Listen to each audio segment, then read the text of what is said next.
Seja muito bem-vindo, seja muito bem-vinda ao sexto vídeo dessa série abençoada, onde estamos lendo o Evangelho segundo São Mateus, um capítulo apenas por dia, durante 28 dias, para assim lermos todo o Evangelho para a honra e glória do Senhor Jesus. Este, como eu disse, é o sexto vídeo. Hoje refletiremos sobre o capítulo 6, que eu já quero passar logo com você para a leitura, porque temos muitas coisas muito importantes para aprendermos para a honra e glória do Senhor Jesus. E diz assim, a partir do versículo 1: guardai-vos de fazer vossas boas obras diante dos homens, para seres vistos por eles. Do contrário, não tereis recompensa junto de vosso Pai que está no céu.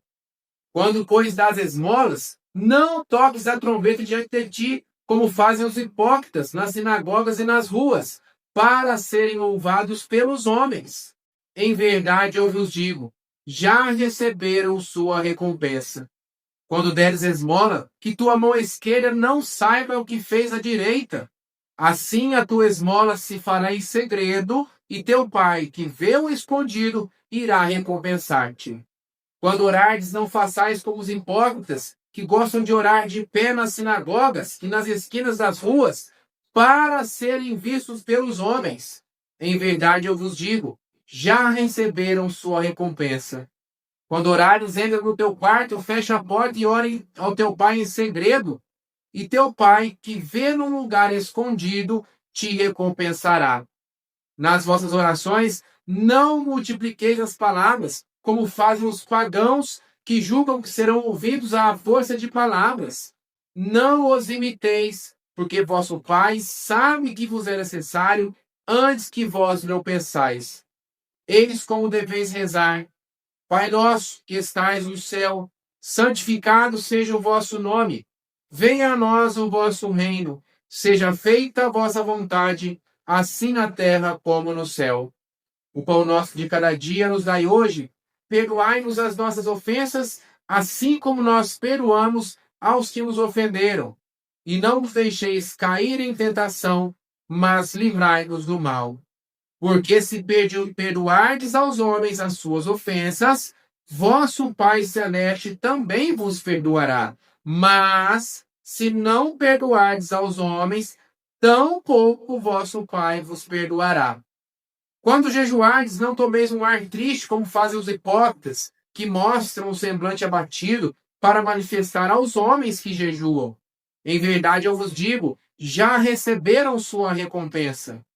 Quando jejuardes, perfuma a tua cabeça e lava o teu rosto, assim não parecerá aos homens que jejuas, mas somente a teu Pai que está presente no oculto. E teu Pai que vê num lugar oculto te recompensará. Não julgueis, não junteis para vós tesouros na terra, onde a ferrugem e as traças corroem, onde os ladrões furtam e roubam. Ajuntai para vós tesouros no céu, onde não os consomem nem as traças, nem a ferrugem, e nem os ladrões não furtam, nem roubam. Porque onde está o teu tesouro, lá também está teu coração. O olho é a luz do corpo. Se teu olho é são, todo o teu corpo será iluminado. Se teu corpo estiver em mau estado, todo o teu corpo estará em trevas. Se a luz que está em ti são trevas, quão espessas deverão ser as trevas? Ninguém pode servir a dois senhores, porque ou odiará um e amará o outro, ou se dedicará a um e desprezará o outro. Não podeis servir a Deus e à riqueza. Portanto, eis que vos digo, não vos preocupeis por vossa vida, pelo que comereis, nem pelo vosso corpo, pelo que vestireis. A vida não é mais que o alimento, e o corpo não é mais que as vestes? Olhai as aves do céu, não semeiam nem ceifam, nem recolhem nos celeiros, e vosso Pai Celeste as alimenta.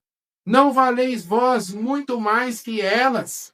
Qual de vós, por mais que se esforce, pode acrescentar um só côvado à duração de sua vida? E por que vos inquietais com as vestes? Considerai como crescem os lírios do campo. Não trabalham nem fiam.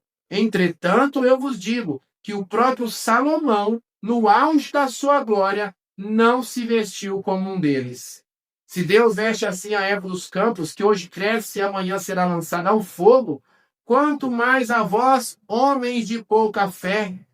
Não vos aflijais nem digais que comeremos, que beberemos, com que nos vestiremos. São os pagãos que se preocupam com tudo isso. Ora, vosso Pai Celeste sabe que necessitais de tudo isso. Buscai em primeiro lugar o reino de Deus e a sua justiça, e todas estas coisas vos serão dadas em acréscimo. Não vos preocupeis, pois, com o dia de amanhã. O dia de amanhã terá suas preocupações próprias. A cada dia basta o seu cuidado. Palavra da salvação, glória a vós, Senhor. Então aqui, meu irmão, minha irmã, eu quero fazer com você duas considerações muito importantes antes de passarmos para aquele que é o centro da nossa reflexão. Primeiro, falando a respeito das boas obras. Começa aqui o capítulo 6 dizendo: guardai-vos de fazer vossas boas obras diante dos homens, para serem vistos por eles. Então, muitas pessoas erroneamente interpretam aqui este versículo pensando que não é para fazer coisa alguma diante dos outros. Tudo que eu faço diante dos outros é perdido, e claro que não é assim. Porque o próprio Evangelho, segundo São Mateus, um capítulo antes, nós refletimos sobre isso ontem. Volte aí no capítulo 5, versículo 16, que diz assim, Jesus dizendo que nós somos sal da terra e luz do mundo, e no versículo 16 ele manda: assim brilhe vossa luz diante dos homens, para que vejam vossas boas obras e glorifiquem vosso Pai que está nos céus. Então não é qualquer boa obra que eu faço diante dos outros que é condenado aos olhos de Deus, nada disso. Muitas coisas eu preciso de fato fazer para ser sinal que aponta no caminho certo. É isso que nós repetimos no vídeo de ontem. Se você ainda não assistiu ao vídeo de ontem, assista primeiro para você entender. O que é que o capítulo 6, esta palavra de hoje, vem nos dizer? Guardai-vos de fazer vossas boas obras diante dos homens, para serem louvados por eles. Olha só o versículo 2. Quando, pois, das esmola, não toques a trombeta diante de ti, como fazem os hipócritas nas sinagogas e nas ruas, para serem louvados pelos homens. Então, a finalidade aqui mudou. Não é que eu estou fazendo uma obra boa e, como consequência daquela obra boa, eu estou apontando para Deus. Eu estou sendo sinal do céu. Não é assim. Isso é bom, isso é agradável a Deus. Mas existem pessoas que fazem exclusivamente com aquela finalidade de aparecer para serem louvados, para serem aplaudidos pelos homens. É isso que Deus condena. Então, preste atenção para você saber distinguir e não se confundir. Muitas coisas nós temos sim que fazer diante dos outros, não para aparecer, não com a finalidade de sermos aplaudidos por eles, não é isso. Não nos importa esse tipo de recompensa, nem queremos esse tipo de recompensa. A recompensa que queremos é no céu, mas muitas coisas temos que fazer para sermos sinais, sal da terra e luz do mundo, como refletimos no vídeo de ontem. Segunda coisa também muito importante, que algumas pessoas, até com um caráter mau, para não dizer outras palavras, com más intenções pensadas, utilizam aqui o versículo 7 para falar de nós católicos, por exemplo, da oração do Rosário, quando fala aqui, nas vossas orações, não multipliqueis as palavras, como fazem os pagãos, que julgam que serão ouvidos à força de palavras. Não os imiteis. Então, está aí, né, aquela famosa vãs repetições. Você já ouviu, com certeza, muitos protestantes falando dessa forma, porque lá eles interpretam a Bíblia do jeito que querem, a bel prazer, a capricho próprio, e aí não, porque quando Jesus fala para não multiplicar as palavras, é sobre isso que ele está dizendo. E vocês rezando, por exemplo, o rosário, as ladainhas, estão descumprindo o que Jesus nos ensinou. E claro que não é nada disso, não é nada disso. Aqui está muito claro, não faça como os pagãos. Os pagãos, para aquela época, de maneira especial os gregos, pensavam que seriam ouvidos pela oratória, pela argumentação, a força de palavras, como está aqui, pela pelo poder do convencimento. Digamos assim, eu tenho que convencer a Deus. E aí, se isso fosse verdade, claro que não é, o que significaria? Que uma pessoa, para ser ouvida por Deus, teria que ser letrada, teria que ser instruída, teria que ter uma boa oratória, teria que saber argumentar, como num julgamento, por exemplo. Você com certeza já viu, nem que seja em um filme, num jornal, enfim, né? Num documentário. Quando está ali o juiz, nós temos visto muito isso aí, não é? Com o STF, Supremo Tribunal Federal e etc. E lá os advogados, e tem o réu, e tem os acusadores, e aí eles argumentam e o outro contra-argumenta, e vem de lá e vem de cá, e se você não tiver aquela oratória, aquela eloquência toda, aquela argumentação, você não consegue ser ouvido, não consegue impor a sua vontade, não consegue impor o seu ponto de vista. Então, é isso que Jesus está dizendo. Com Deus não é assim, Deus é nosso Pai. Por isso que ele nos ensina logo em seguida a chamar a Deus de Pai. Pai nosso que estais nos céus. Deus conhece o nosso coração antes mesmo de nós pedirmos. Deus sabe, Deus é nosso Pai. Nos conhece minuciosamente, nos conhece intimamente. Então, eu, por exemplo, vejo aqui muitas mensagens de pessoas dizendo: Flávio, nem consegui rezar. Naquele instante de dor, sofrimento, de fraqueza, eu não conseguia nem rezar, eu apenas chorava. Meu irmão, minha irmã, as suas lágrimas foram a oração mais poderosa que você já fez. Porque Deus sabe ler as suas lágrimas. Deus sabe ouvir o seu silêncio. Deus te conhece. Então, é isso que Jesus está nos ensinando. Você não precisa, sabe? Eu fico vendo aqui outro exemplo. Quantas pessoas me perguntam: Flávio, o que é que eu faço? Eu vou diante do Santíssimo para adoração. Qual oração que eu tenho que usar? O que eu tenho que dizer? O que eu não posso dizer? Tem gente que vai adorar Jesus com medo de dizer alguma coisa errada. Meu Deus do céu, você está diante do nosso Pai, que te ama. Jesus que morreu por você, que se encarnou, que morreu, que ressuscitou, para dizer que te ama, para mostrar, para provar que te ama, para te salvar. Então, não tenha barreiras, não tenha medo, não tenha, sabe, proteção. Se abandone, se abra. Deus conhece você perfeitamente. Deus conhece você intimamente. É isso que Jesus está nos ensinando. Por isso, nós podemos chamar a Deus confiantemente. Podemos chamar a Deus de Pai.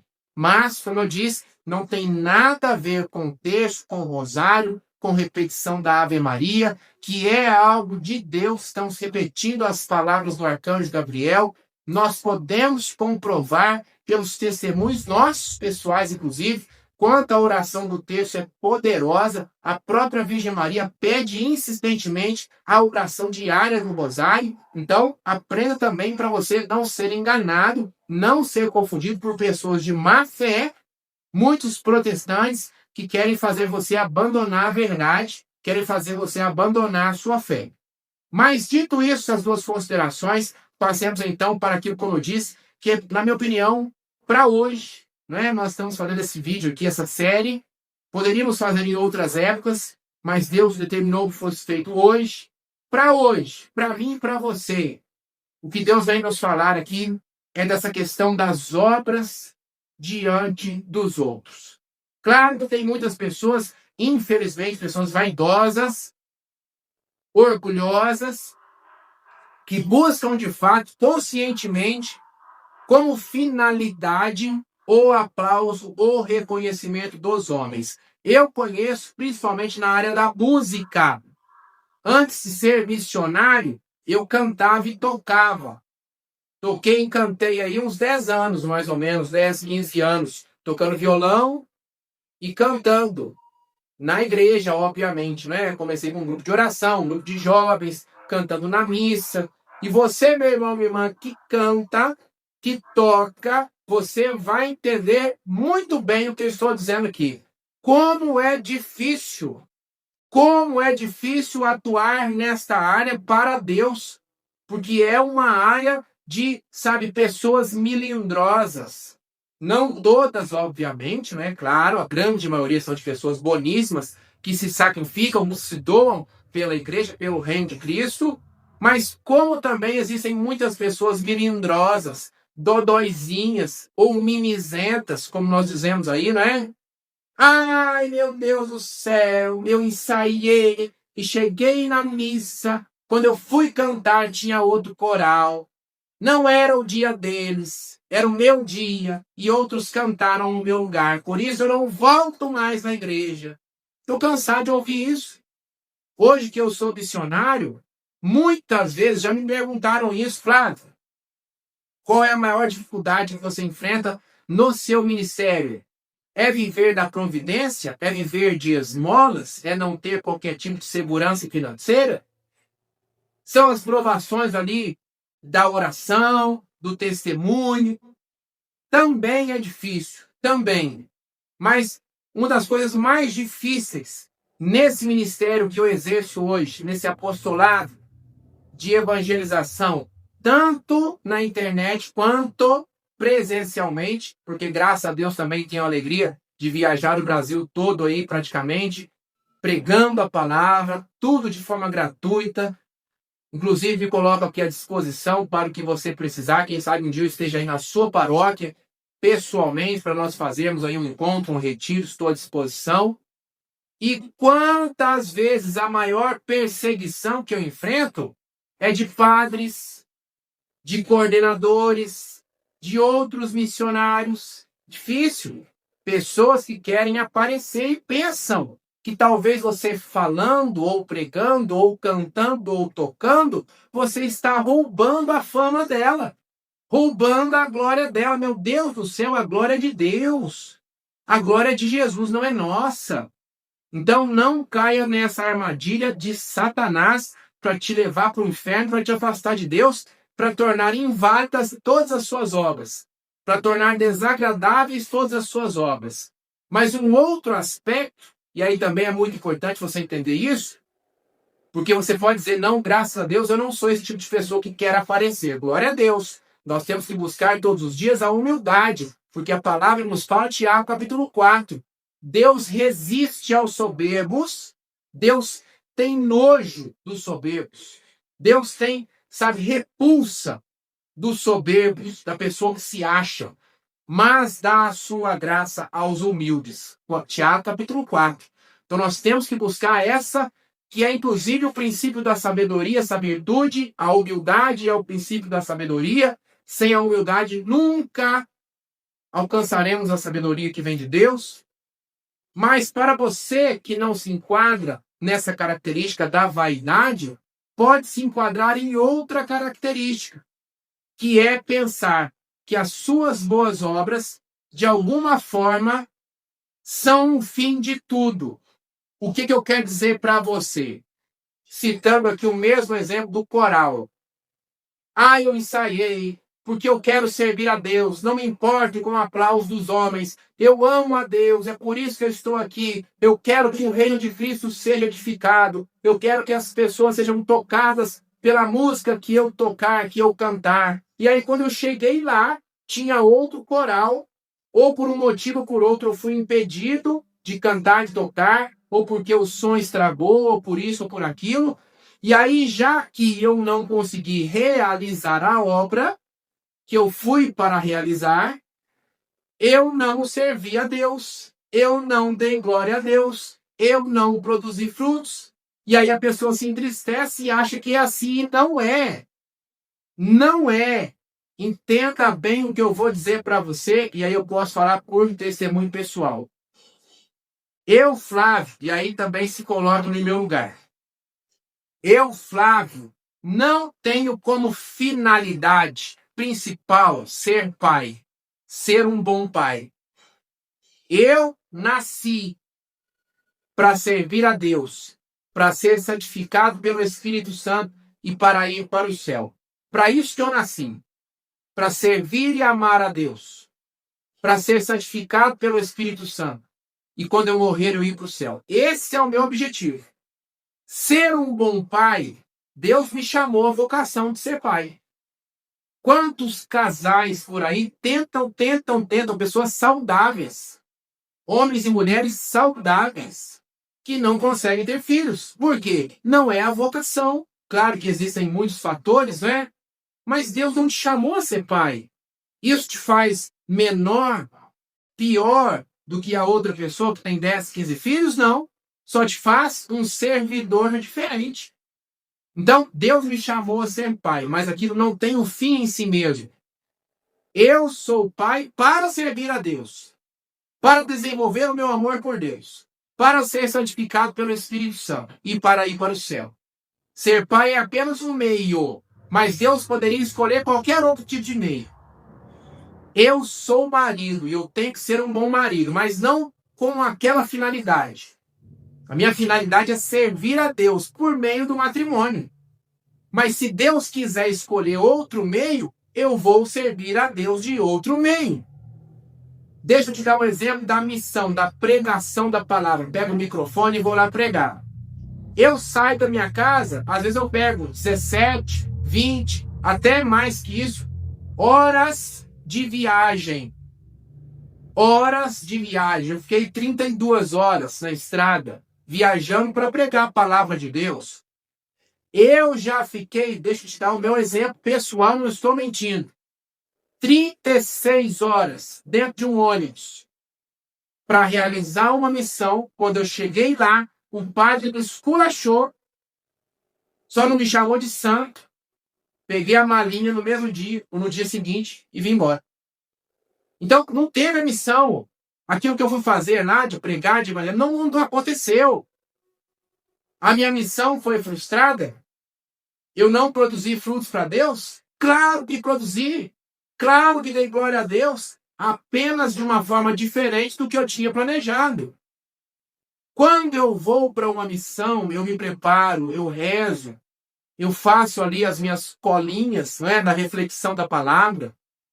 Se eu chegar lá e der tudo certo, e conseguir transmitir tudo que eu preparei, glória a Deus. Foi bom para mim, foi bom para vocês que ouviram, foi bom para Deus que foi glorificado. Mas se eu chegar lá e Deus escolher, e Deus determinar que naquele dia eu emudeça, eu me cale, eu me esqueça tudo que eu preparei, que o som estrague, que as pessoas que não vá ninguém. Eu já viajei também para uma outra missão, 28 horas, 14 para ir, 14 para voltar, para pregar para 6 pessoas. Deu errado o retiro, as pessoas que iam não foram, para 6 pessoas, pouco mais, eu acho que tinha ali 8, 9. Não tem problema, eu não fui lá para pregar para a pessoa, eu não fui lá para fazer show, eu fui lá para servir a Deus, para desenvolver o meu amor por Deus, para ser santificado pelo Espírito Santo, para ir para o céu. Esse é o objetivo. Então, o que eu quero dizer com tudo isso para a gente encerrar, que o vídeo vai ficando longo? Não deixe que Satanás tire a sua paz quando as coisas que você planejou aparentemente não deram certo. Você não foi para realizar aquilo em si. Coloque isso. O meu objetivo não é fazer grandes coisas, coisas retumbantes. Meu objetivo é servir a Deus. Se Deus quiser que eu o sirva pregando para 1.000 pessoas, para 1 milhão de pessoas, eu vou pregar. Se Deus quiser que eu viaje 28 horas para pregar para 6, 10 pessoas, eu vou pregar. E pode perguntar para qualquer uma das pessoas que estava lá. Eu me dediquei com a mesma força, com a mesma garra que se tivesse 500 pessoas, 1.000 pessoas. Como eu já tive a alegria de pregar para muito mais que isso. A minha empolgação é a mesma. Porque eu não estou ali em primeiro lugar por aquelas pessoas. Eu estou ali por Deus. Então, fazendo o almoço da sua casa, varrendo o chão da sua casa, ganhando o sustento da sua família, levando seus filhos para a escola, ou, né, aguentando seus filhos em casa nas férias, porque é difícil também, não é? Lutando para levar os seus filhos para a Santa Missa, mesmo que você chegue um pouquinho atrasado, mesmo que você não consiga participar tão bem da Santa Missa porque está cuidando dos seus filhos, É assim que Deus quer que você dê glória a Ele. É assim que Deus quer que você o sirva.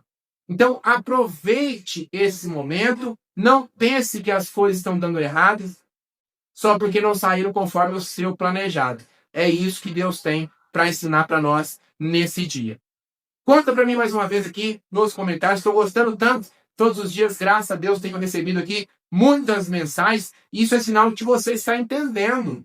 Você entendeu o que foi explicado hoje? Deus falou no seu coração, sim ou não? Escreva para mim aqui nos comentários, por favor. Se você ainda não assistiu aos vídeos anteriores, aqui em cima, em algum momento, vai aparecer aqui a caixinha para você acessar a playlist completa com a lista de todos os vídeos. Acesse e assista. E, por favor, deixe o seu like, o seu joinha e compartilhe este vídeo para que ele chegue a muitas pessoas para a honra e glória do Senhor Jesus.